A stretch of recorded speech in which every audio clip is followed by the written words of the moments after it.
Morning everybody, I'm back.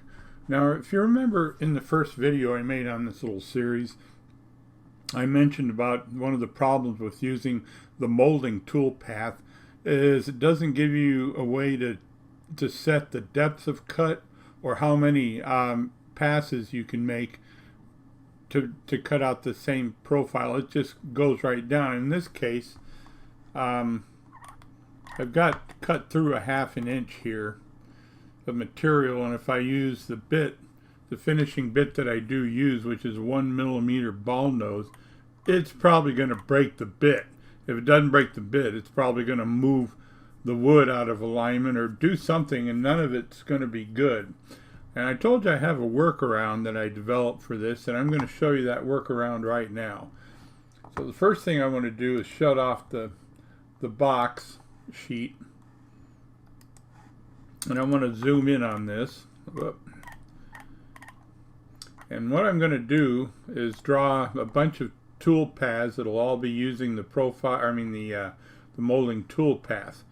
So to anchor these down, the first thing I'm going to do is draw let's draw a line right here. And it doesn't need to be anything special or any particular length. Now I'm going to turn on my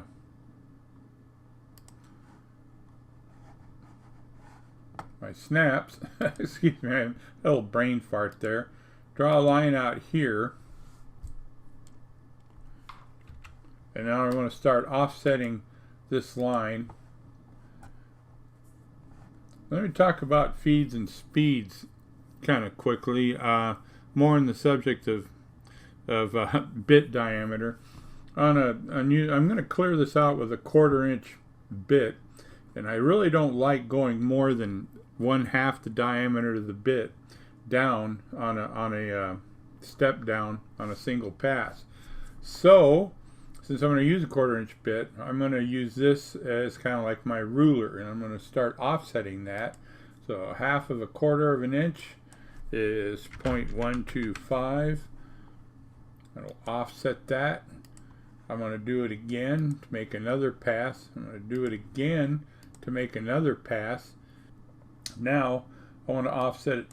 I'm going to go to an 1/8 inch bit, so I'm going to offset it 1/2 of that, 0.0625. And one offset is probably going to do it. Alrighty. Now what I want to do is draw some paths in there, some profiles in there, and I'm just going to use a simple arc. And I'll draw an arc between here,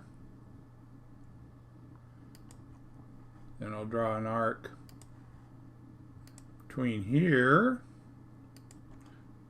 then I'll draw an arc between here, then I'm going to draw an arc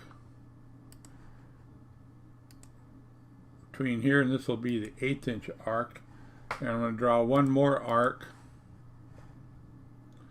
kind of arbitrarily. Actually, I'll probably put 2 more arcs in there just to make sure that I got plenty of clearance for my bit. That one I don't like.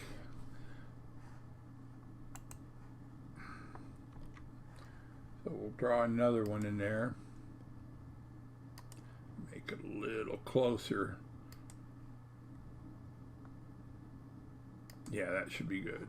Alright, there's my arcs for my 1/8 inch bits. And I'm going to show you how I utilize those. So I have these drawn, and I'm going to make molding tool paths out of those. So the first thing I'll do is go in the molding tool path, and I'm going to select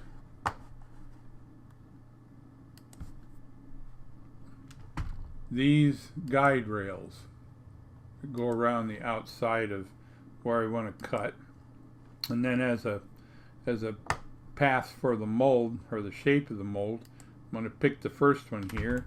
I happen to know that that's going to be in reverse direction. Now it should be correct.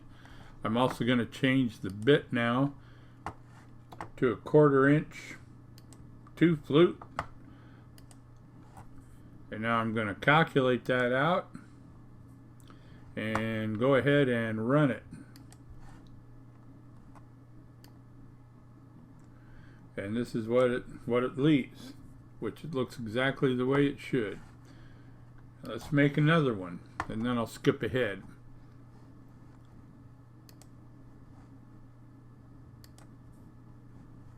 So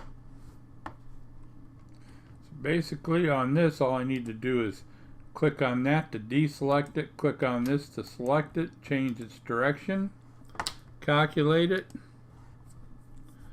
and run it. Alrighty.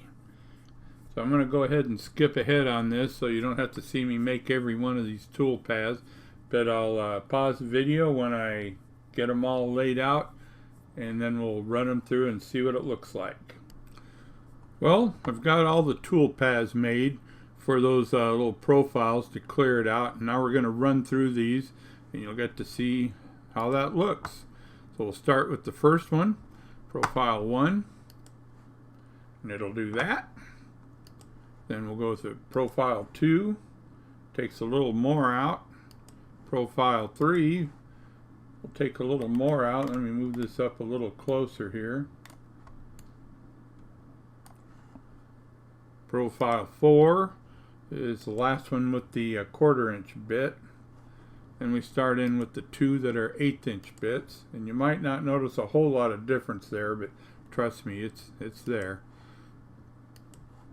And finally that one. And last but not least, the finish on the lid. And after that cuts up, that's what it's going to look like. That is the end of this video. The next video we're going to do the backs of these, of this and the box, so that the lid will fit onto the box, and the box will actually have a recess that'll dig down where you can actually use it as a box. Thanks for watching.